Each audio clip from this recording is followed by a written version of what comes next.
চল আজ আমরা তেমন বিচে গিয়ে আড্ডা মারবো। ক্লাস মিস করে এভাবে যাওয়াটা কি ঠিক হচ্ছে? যদি স্যার বাড়িতে জানিয়ে দেয়? এই বড় ছেলেদের নিয়ে আর পাচ্ছি না। আমার বাবা অনেক করা, যদি জানতে পারে? আরে জানবে না। এই স্যার কিছু বলবে না তো? কি বলবে? আমার বাবা বড় নেতা, স্কুলের ডোনা। বুঝতে পেরেছি, মাঝে মাঝে আড্ডা মারতে হয়। তুই যা ভালো মনে করিস। শোন, শুধু লেখাপড়া করলেই চলবে না, মাঝে মাঝে ঘোরাঘুরি, সিনেমা দেখে সবই করতে হবে। সে তো অনেক খরচ। এত টাকা? তোদের কি বলেছি টাকা লাগবে? আমি দেবো, আমার বাবার অনেক টাকা। ঠিক আছে দোস্ত, তোর কথাই ফাইনাল। তোর টাকায় চলি, তোরটাই খাই। এই ন্যাকামি করিস না তো, চল চল। এই স্যারের দিকে আসছে। চল চল চল চল চল চল চল। আমি যেভাবে বলেছি তোমরা ঠিক সেভাবেই পড়াশোনা শেষ করবি। আর শোনো, কিসমত মিয়ার ছেলেকে ডেকে নিয়ে আসবি। ঠিক আছে স্যার, আমি এখনই ডেকে আনছি। কিন্তু স্যার ও তো অনেকদিন যাবত স্কুলে আসে না। সেই জন্য তো ডেকে আনতে বলেছি। ওদের মুখ থেকে আমি শুনতে চাই বিষয়টা কি, আর তুমি অঙ্কের বিষয়গুলো খুব ভালো করে দেখবে। জি স্যার। স্যার তাহলে আমরা যাই। যা, বাড়ি যাও। আসসালামু আলাইকুম। ওয়ালাইকুম সালাম।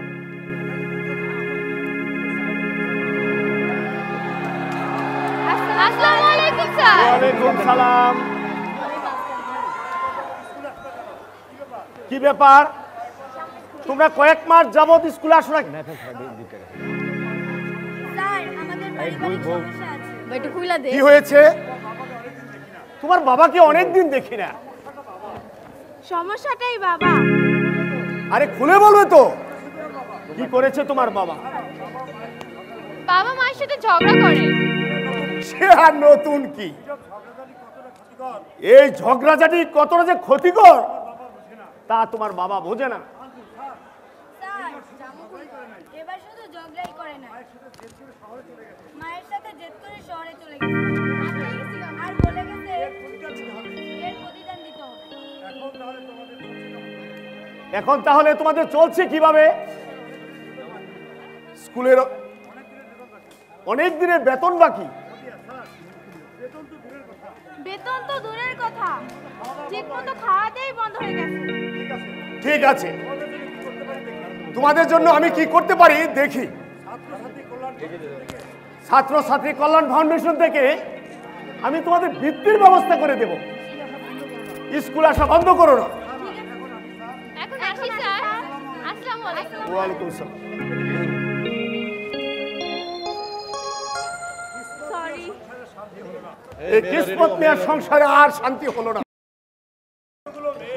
এতগুলো মেয়ে, তারপর দিন রাত ঝগড়াঝাটি লেগেই আছে। এসব হিংসা বিদ্বেষ, রাজনীতি, হানাহানি, ছেলে মেয়েদের যে লেখাপড়া কতটা ক্ষতি এসব কেউ বুঝতে চায় না। নিজেদের শত্রুরা নিজেরাই, কেউ বেশি বুঝে শত্রুতা করে, আবার কেউ না বুঝে, আবার কেউ আবার সাজু সাজতে চায়। এভাবে তো চলতে পারে না, এর একটা ব্যবস্থা করতেই হবে।